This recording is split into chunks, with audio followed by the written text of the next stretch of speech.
As a first generation wealth builder, I feel lots of pressure.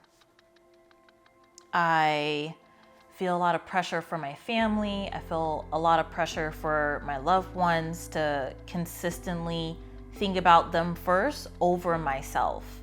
And it gets really overwhelming.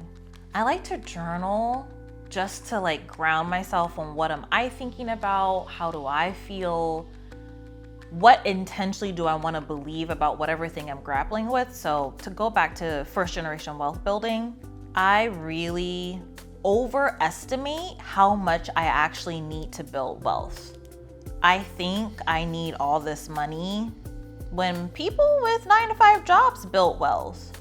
And it's just like, what is different from them building wealth and me building wealth? Is it that they know some money hack that I don't know? Is it because they have better money habits than me? I get super overwhelmed and confused.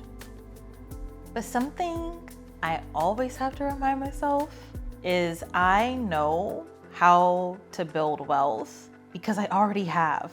I don't have to keep raising the ladder on myself over and over and over again. I have a house.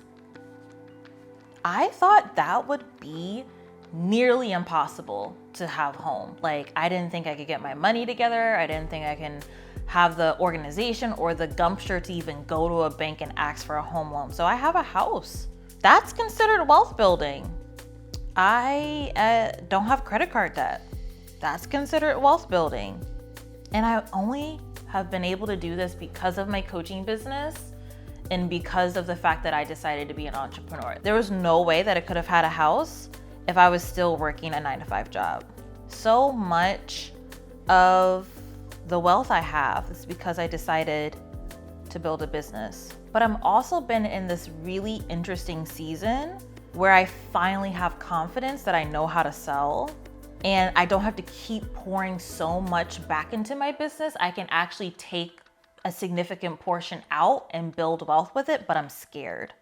I'm scared of making the wrong investment. It's kind of like this catch-22 where I want to build lots of wealth, but then I'm like, okay, but do I put it in real estate? Okay, but do I put it in the stock market? Like, what's the plan or what's the strategy? I was actually listening to this podcast of a whole bunch of dudes, a whole bunch of men talk about whether you should invest in real estate or invest in the stock market, and it completely overwhelmed me. And it all just loops back to the pressure of, do I know how to build wealth? And is it actually enough? Like, what number actually will be enough to build wealth? Like, is it actually enough? Some questions I like to ask myself: what is enough?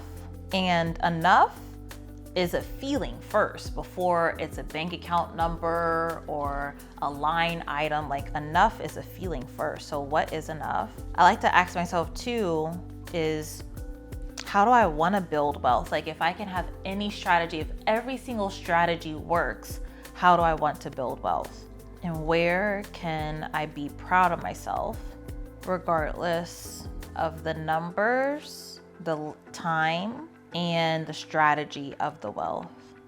And is it really bad to have a this is better than nothing philosophy or mindset? Like, the wealth vehicles that I have, the fact that I'm a home owner, the fact that I'm out of credit card debt, like, is this enough? And can the bare minimum work right now? Being a first generation wealth builder is not for the faint of heart, but I wouldn't have it any other way. I'm grateful it's me.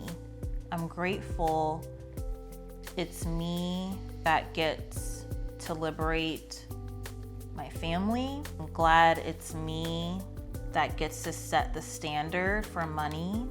I'm glad it's me. It's hard, but I'm glad it's me. And it's okay to ask for help. It's okay to get the advisors and to get the programs. It's okay to ask for help. I don't have to build wealth alone, even as a first generation wealth builder.